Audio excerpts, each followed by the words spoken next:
Alors, après des comptages très précis et très rigoureux de toutes vos notes, donc on a eu les classements.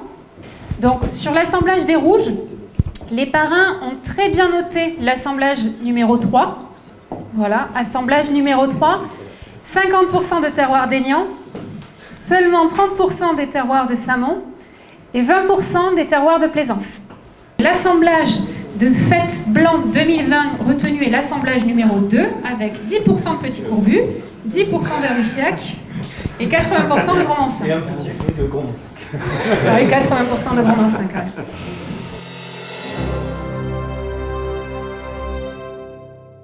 Donc assemblage du Fête 2021 sur une année un petit peu particulière et on a le plaisir de vous présenter donc l'assemblage qu'on a retenu pour la cuvée en blanc. Je crois que vous me disiez Patrick tout à l'heure, ce qui vous a intéressé c'est effectivement cette partie fumée qui avec l'élevage en barrique, la vinification en barrique vieille qui amène qui complexifie par rapport au Gros Mansin.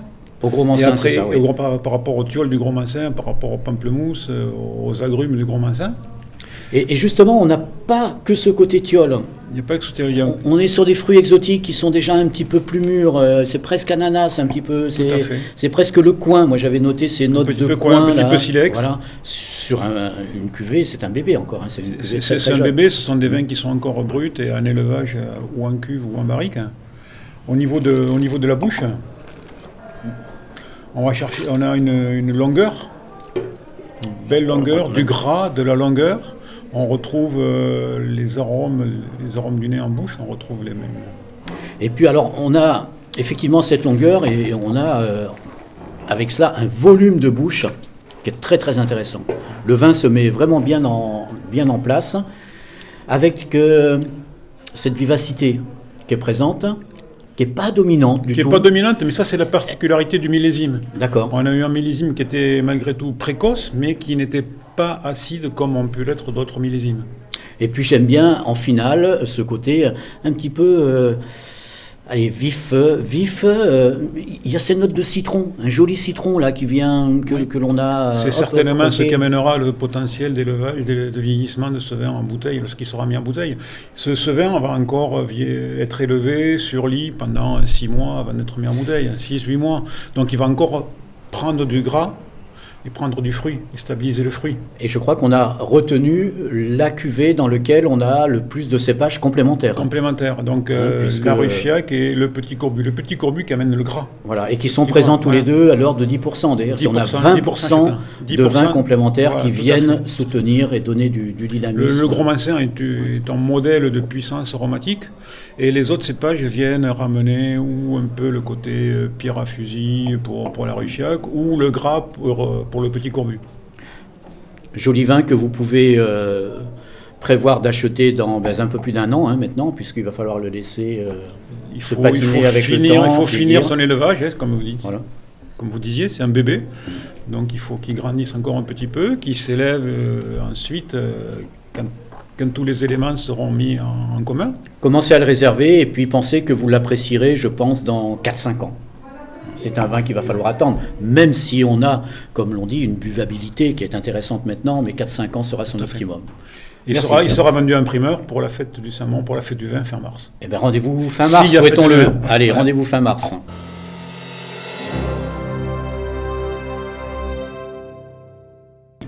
Donc voilà l'assemblage du Fête 2019, le millésime 2019 en Fête rouge.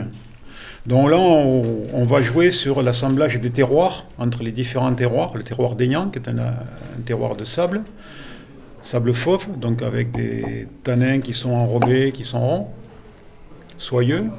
Le terroir de Saint-Mond, on est plutôt sur des galets, sur des argiles à galets, donc des vins qui sont plus chauds, plus tanniques, on va plus loin en maturité, ou on a quelquefois des maturités beaucoup plus précoces. Notamment le secteur de Rinçan. Donc là, des vins puissants. Et le secteur de Plaisance, avec des argilo-calcaires, où on a des vins qui sont quelquefois un petit peu durs, mais qui amènent la fraîcheur de l'assemblage. D'accord. Des tanins peut-être un petit peu plus durs, mais avec de l'acidité pour maintenir cette fraîcheur de l'assemblage. Donc ce vin-là, ce vin numéro 3, c'est l'assemblage de 50% de terroir d'Aignan, 30% de terroir de Sermont et 20% de terroir de Plaisance. D'accord, donc l'objectif du Fête Rouge, c'est l'assemblage des terroirs. C'est l'assemblage des terroirs. Voilà, surtout ça. Avec ce travail. C'est ce qui fait notre grande force, et quand on fait des dégustations comparées sur le même millésime, des vins de Sabazan, du Monastère ou de Plaisance, on voit que le Tanat a une expression tout à fait différente suivant les terroirs. Alors même si c'est la même personne qui le vinifie. Oui. Alors là, effectivement, on a une robe qui est belle, hein, qui est très profonde. On voit pas au travers. Hein, je vois pas ma main en travers. Tellement c'est profond. C'est très brillant aussi. C'est étincelant. C'est sain comme robe. Et puis il y a ces jolies jambes, une paroi du verre qui se colore. Hein, le tanat est bien là. La matière colorante du vin est bien présente. C'est un vin qui est très joli à regarder. D'ailleurs, quand on le verse dans le verre, on a quelque chose de très joli qui coule.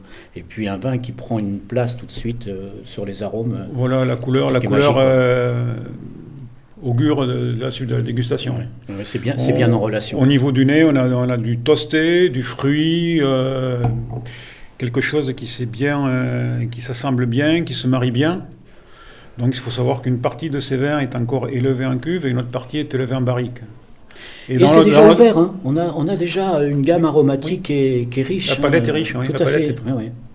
Bon, on reste sur des arômes primaires, hein, bien sûr, quelques arômes qui se libèrent de fruits noirs déjà. Mais l'élevage est mené de façon à ce que le bois ne prenne pas le dessus sur le vin. Donc c'est pour ça qu'on joue sur des bois d'âge différents. On joue sur du bois neuf pour 25-30%, du bois de 1,20 et du bois de 2,20. Si on va au-delà, après on aurait des vins plus durs au niveau de la dureté des tanins. Alors là, bien sûr, il y a une mise en bouche qui est un petit peu plus brutale, hein, mais c'est normal.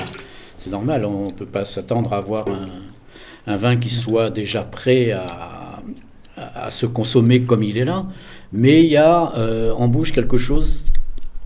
C'est pas beau ce quelque chose, mais on a en bouche un vin qui est déjà uni. On a une présence alcool qui est là, mais qui est pas dominante. On a des jolis tanins qui sont présents, qui habillent le vin. Il y a ces tanins d'élevage, mais on sent qu'il y a du tanin de fruits aussi. Hein, le tanin de fruits, les tanins soyeux, voilà. Ça c'est la dominante du terroir d'Aignan.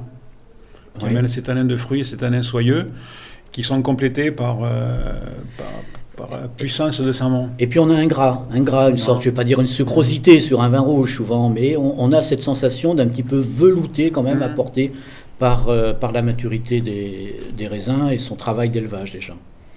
Et puis une belle longueur, hein, une très belle longueur qui est tenue en finale par une certaine acidité. Il y a une fraîcheur en finale. Alors cette cuvée, elle va rester sur fût pendant combien de temps encore ? Là, les vins vont être sortis de fût dans les jours qui viennent, élevés en cuve pendant 6 mois, de façon à ce que tous les 3 terroirs se remarient. Il faut que, quand un vin sort d'une marique, il subit un traumatisme. Oui. Donc il faut le remettre en confiance, d'accord, entre guillemets, dans une cuve, le préparer, l'assembler, l'oxygéner, parce que le tanat est quand même gourmand en oxygène, et il nous faut bien travailler l'oxygénation avant la mise en bouteille, sinon on pourrait avoir des accidents de réduction en bouteille. Et c'est un vin qui sera mis en bouteille à la fin de l'été. D'accord. Alors c'est à peu près 20 000 bouteilles, c'est ça ? À peu près, un petit peu plus, oui, 25 000 bouteilles. 25 000 bouteilles. Et donc là, je vois, on a un magnum et une partie en magnum. Donc là, on va pouvoir espérer peut-être une longévité un petit peu plus importante. Plus importante, oui. Puis c'est très joli en magnum, comme ça. Magnifique, superbe. Et là, on les retrouvera en primeur aussi au mois de mars ? Aussi en mois de mars, pour la fête du vin. Superbe. Dernier week-end de mars. Ils seront vendus en primeur en souscription. Moi, j'ai en plus des petites notes de réglisse qui commencent à s'installer, qui sont en bouche, là, ça me fait bien plaisir, ça. Écoutez, voilà, un joli parcours. Alors, on espère que l'on aura fait un bon choix pour ces assemblages. Et puis, rendez-vous dans 3 ou 4 ans avec les flacons. Le choix a été très facile sur le rouge, un peu plus difficile sur les blancs. Plus délicat sur les vins. Plus délicat sur les blancs. Voilà. Ouais. Merci bien. Santé.